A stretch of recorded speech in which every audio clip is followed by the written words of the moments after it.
There could be a black swan truly brewing, guys, that will take everyone off guard. Well, let us investigate to see what could be happening behind the scenes that people aren't really paying attention to, but we're going to bring it in the limelight and truly expose Bitcoin, because this targets Bitcoin, but which then targets the entire crypto market. Let's begin. BlackRock sold Ethereum, Fidelity sold Ethereum, and then Grayscale did the same exact thing. They all sold millions upon millions worth of ETH, right? Nobody bought ETH. Why? BlackRock sells 490 Bitcoin, though the trend is still up. That's all that matters, right? When we start to see all these asset managers sell, guys, that's an issue. Okay, consistently, not just once and then they buy again. But this is the main concern that I have for Bitcoin. Justin, Bitcoin is now at risk of a 51% attack as two mining pools control over 51% of the hash power. Bitcoin mining pools comparison. So look what happened here, guys. So these are the majority of Bitcoin's mining pools, okay? And here are the different percentages that certain companies own, such as Foundry United States America owns 33%, Amppool owns 18%, Via Bitcoin 10%, Spider Pool 9%, F2 Pool 8%, and it goes on and on and on. Okay, but the biggest ones are Foundry USA and then Amppool, guys. Now, 33% plus 18%, what is that? Seems to me just slightly over 51%. What does that mean? Now, in tandem, if they truly wish to destroy the Bitcoin network, they could, right?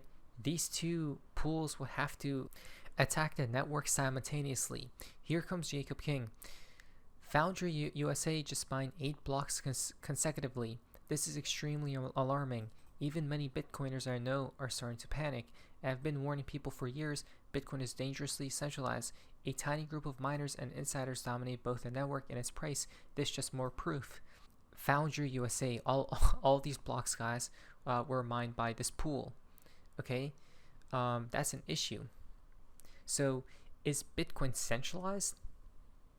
It sure seems like it, though technically I guess it's decentralized, but probably these pools are owned by one entity, which is behind the scenes, right, controlling all these pools of Bitcoin. But that's an issue because this means a 51% attack is now possible. They could rewrite transactions, block confirmations, counterfeit coins, censor the chain, and much more, right? And supposedly this hasn't happened in like a decade. For context, the last and only time this happened was 11 years ago. Wow. And back then, they voluntarily reduced their hash rate to quell centralization concerns, but panic still ensued. And then Bitcoin tanked over 87% in a few months, marking one of its worst bear markets ever. Now, 51% attack is very significant because even David Schwartz had concerns of it. You think it's particularly hard for the NSA or the government of China to do a 51% attack on Bitcoin? All it takes is money, and they can short Bitcoin to cover some of those costs, right?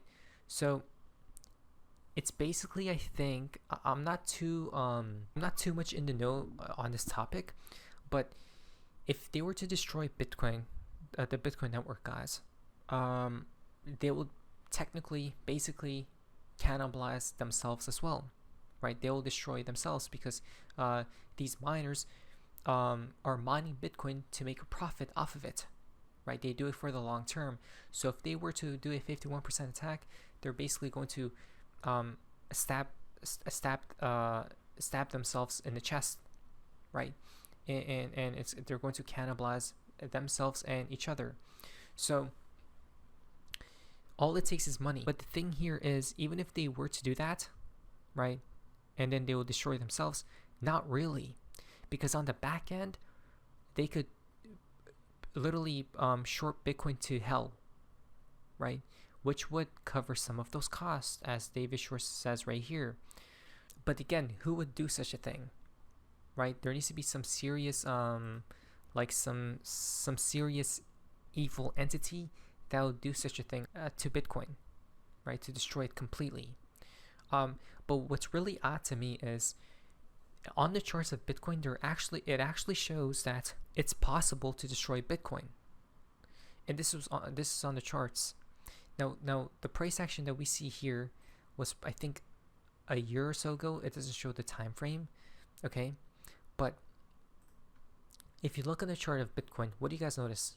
I don't know what this indicator is, but let's just say it's RSI, right? Or a momentum indicator. The momentum indicator, pivot 1, which correlated with that top.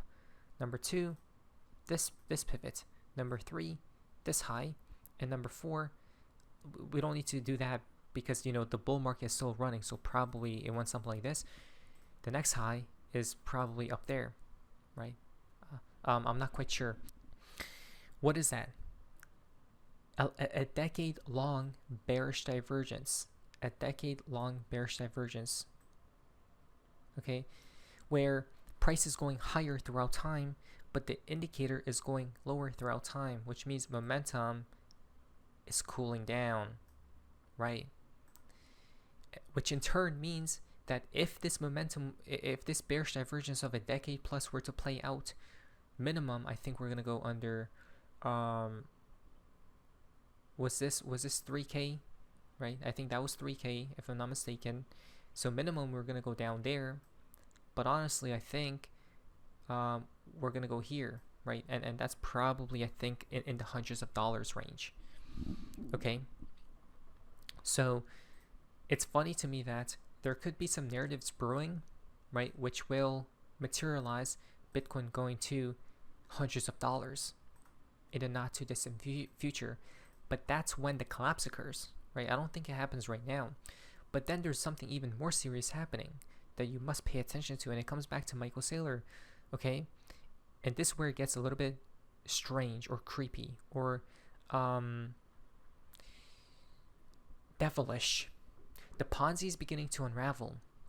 Michael Saylor stated, Strategy today announced an update to MSTR equity ATM guidance to provide greater flexibility in executing our capital market strategy.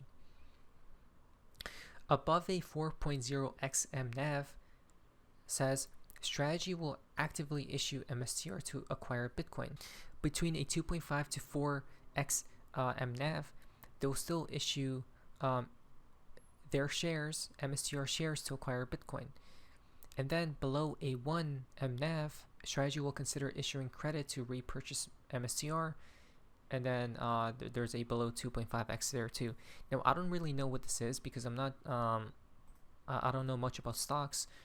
Now this post right here is basically suggesting that you know, Michael Saylor, people found out that Michael Saylor could be running a Ponzi scheme, right?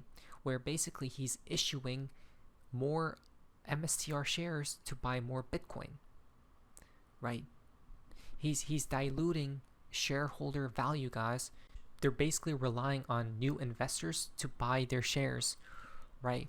But could it keep running forever?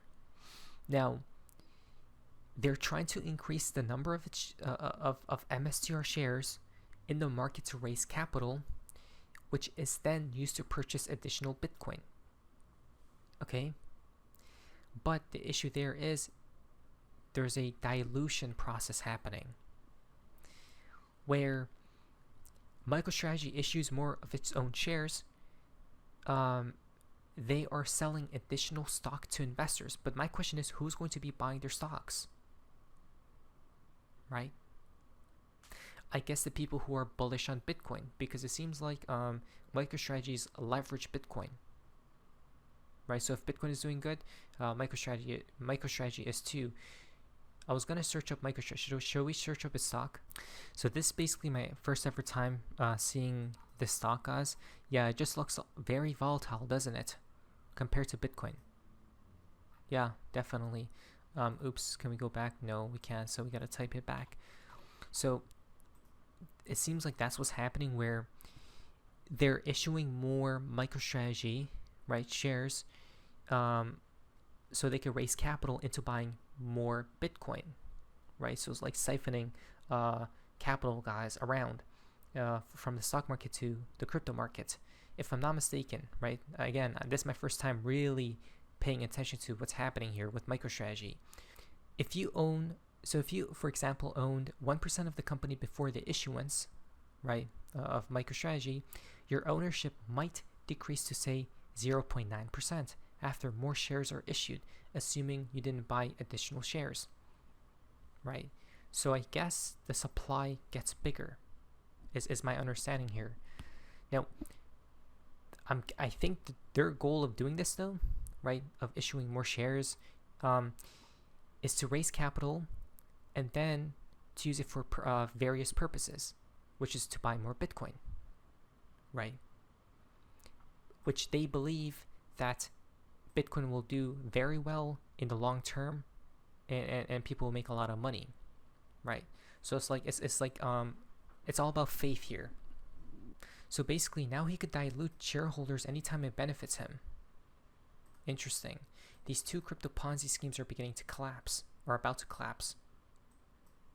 Let's hear this from Nick. Guys, I've been staying silent on the matter, but I can no longer stay silent about this. We need to discuss what's going on with these crypto treasury companies. And in particular, there's one that I've already discussed, SharpLink Gaming. But there's one that I've been hesitant to bring up, and that's MicroStrategy and Michael Saylor. I'm now convinced that Joe Lubin and Michael Saylor, as well as all of their followers and everybody else who's big fans of this entire crypto treasury company scheme, are co-conspirators in what may potentially be one of the biggest crimes ever. This is basically a massive Ponzi scheme as far as I can tell. And So how much Bitcoin do they own, right? I think they own like over 500 million Bitcoin. Now that's an issue, because if their company does collapse, right, into running the scheme, supposedly, what's going to happen to that Bitcoin, right? Do they have to liquidate their Bitcoin stack, right? Again, something fishy is happening here. no longer willing to sit idly by while this goes down. Joe Lubin's SharpLink Gaming is down something like 15% today alone. Ethereum's down 3%. What the hell is going on? Bitcoin just hit all-time highs, yet MicroStrategy is something like 20% off the top. Are they going to stop doing their at-the-market issuance ever? No. Michael Saylor did provide some clarity in his latest earnings call around the conditions under which they would continue to do that. But the reality is we continue to get diluted, and shareholders are getting completely wrecked. In the case of SharpLink Gaming, if you bought as soon after it came out, you're down upwards of 50% or more right now. That's insane. Lawsuits are going to be written about, or going to occur. History will be written about this. As far as I'm concerned, Sam Bankman-Fried was a saint as it compares to the behavior that's going on with these treasury companies right now. I know that I'm going to have a bunch of haters in the comments being like, okay, I'm going to pause right there. We're going to continue this because I would like to do more research on this matter, because, you know, it's my first time really hearing about this. Yeah, something definitely strange is going on. So basically, in conclusion, I think, you know, a 51% attack is possible now because of the pools being centralized. And number two is MicroStrategy is diluting its own shareholders into raising capital to buy more Bitcoin, supposedly. So we'll see what happens, but not for niche advice. Let us prepare. What is it? Sophie's amazing. See ya.